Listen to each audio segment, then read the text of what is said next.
Serviços Técnicos, Pedro Ribeiro, que vai discutir um pouco conosco sobre os mitos que temos aí na produção e nutrição de poedeiras. Tudo bom, Pedro? Bem, Raquel, e você? Tudo bem. Então vamos ao primeiro mito, mito número 1. A nutrição se torna uma prioridade somente quando a postura começa. Não, isso não é verdade. A nutrição é muito importante desde os primeiros dias da aula.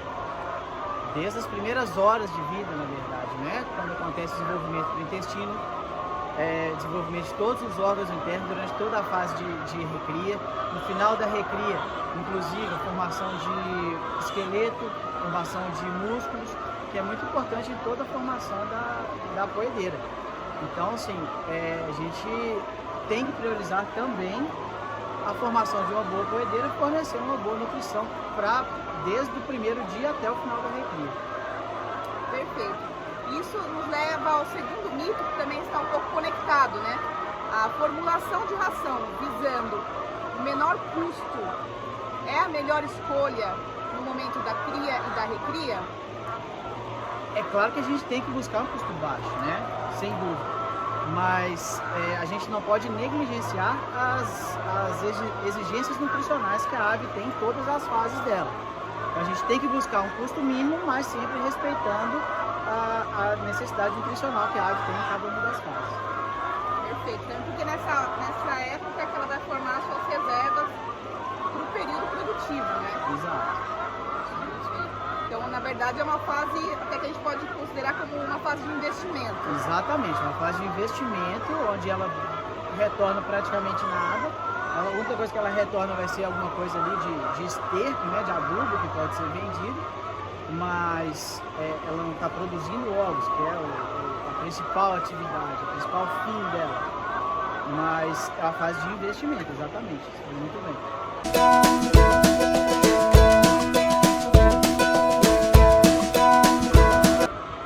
Um terceiro mito, ainda bastante frequente, é que o peso corporal ele é mais importante do que a composição corporal dos animais.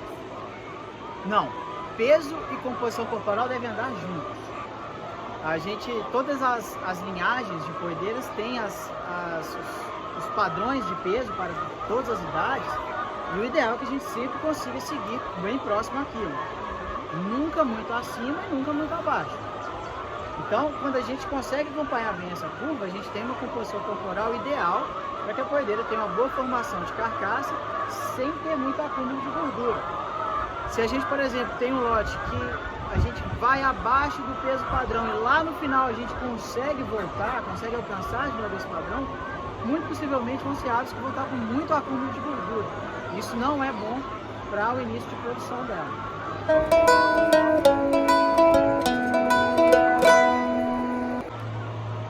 Mais um mito, né? A fotoestimulação, ela nunca deve tardar? Não. A fotoestimulação, a gente tem que levar em consideração a idade, mas a gente tem que levar em consideração também a formação da franga. Se for uma franga que está bem formada, aí por volta de 1,250 kg, acima disso, você já pode fazer a fotoestimulação. Agora, se ela atingiu a idade, mas ela não atingiu o peso, não é recomendável que você já comece a fotoestimulação. Por quê? Ela não tem a carcaça plenamente formada, vai ser uma ave que vai começar a produzir muito, vai produzir ovos muito pequenos que comercialmente não são tão interessantes e não vai ser uma ave de pico de produção alto e nem de persistência. Então, nesses casos, é interessante retardar a fotoestimulação para que não tenha todos esses problemas ao longo de todo o ciclo produtivo.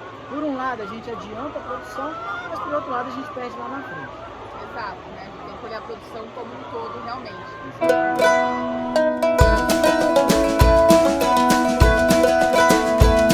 Mais uma crença é a que a idade deve sempre impulsionar as adaptações na dieta. O que você acha sobre isso? Não necessariamente.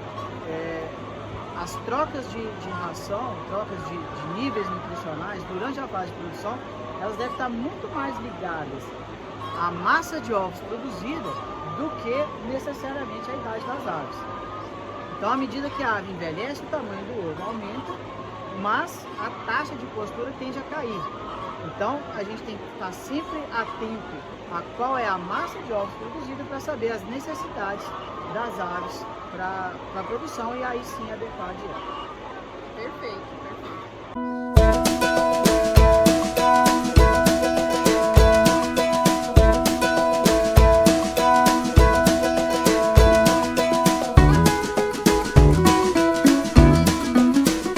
Pedro, e o que você acha sobre essa afirmação que monitorar a qualidade, a saúde intestinal é coisa para frango de corte? Não, isso não é verdade. A coedeira, assim como o frango de corte, o órgão absortivo dela é o intestino, né? Então, e o principal custo de produção é a ração, são os nutrientes que a gente põe na ração. Então, a gente tem que ter o intestino da ave funcionando perfeitamente, além de ser um órgão linfóide importantíssimo, uma barreira, a gente tem que ter o intestino da ave funcionando plenamente desde os primeiros dias até o descarte da ave. Então precisa essa monitoria constante. Sim, com certeza, né? Você perceber algum desperdício de ração, alguma passagem ou alguma enterite que vai estar ali te roubando, né, aminoácidos, vitaminas, energia, isso tudo é dinheiro que está sendo jogado fora. Então é muito importante que se faça a monitoria também da saúde intestinal dos produtos.